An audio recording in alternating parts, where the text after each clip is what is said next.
নমস্কার, গুরুকৃপা চ্যানেলে আপনাদের সকলকে জানাই সাদর আমন্ত্রণ। এই ধরনের শাস্ত্রকথা জানার আগ্রহ থাকলে সবার প্রথমে চ্যানেলটিকে সাবস্ক্রাইব করে রাখবেন। ভালো লাগলে অবশ্যই একটি লাইক কমেন্ট শেয়ার করবেন। জয় গুরু। তুলসীর মালা কণ্ঠে ধারণ করলে সবচেয়ে প্রথম উপকার যেটা হয় তা হলো ভগবান আপনার প্রতি সন্তুষ্ট হন। তুলসীর মালা কণ্ঠে থাকলে তাকে আর যমলোকে যেতে হয় না। যার কণ্ঠে তুলসীর মালা থাকে সে যখন স্নান করে তখন তার সমস্ত তীর্থের স্নানের ফল লাভ হয়।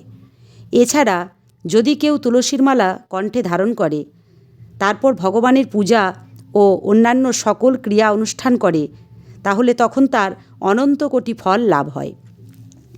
আর যারা নানা কারণ দেখিয়ে সারা জীবনেও তুলসীর মালা কণ্ঠে ধারণ করে না তাদের নরকে গতি হয়।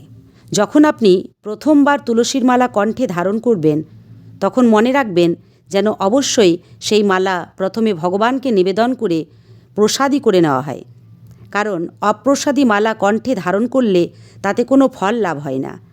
অনেকের মনে প্রশ্ন হয়, আমিষ আহার গ্রহণ করলে তুলসীর মালা কি কণ্ঠে ধারণ করা যাবে? আসলে আমিষ আহার গ্রহণ করা আমাদের সনাতন ধর্মের প্রথা নয়।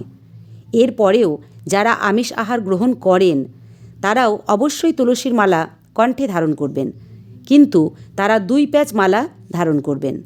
তারপর আস্তে আস্তে আপনি যখন প্রসাদভোজী হয়ে যাবেন তখন আপনি 3 প্যাচ মালা কণ্ঠে ধারণ করবেন আর কৃষ্ণ প্রেম ভক্তি লাভ করবেন। তবে 1 প্যাচ মালা কখনোই ধারণ করবেন না, কারণ এতে কৃষ্ণ প্রেম ভক্তি হ্রাস পায়। আর সব থেকে বড় কথা হলো তুলসীর মালা কণ্ঠে ধারণ করলে ভগবানের প্রিয় হওয়া যায়। আমরা তো সকলেই চাই ভগবানের প্রিয় হতে, তাই আমাদের সকলের উচিত তুলসীর মালা কণ্ঠে ধারণ করা এবং আস্তে আস্তে আমিষ আহার বর্জন করে নিরামিষ আহার গ্রহণ করা।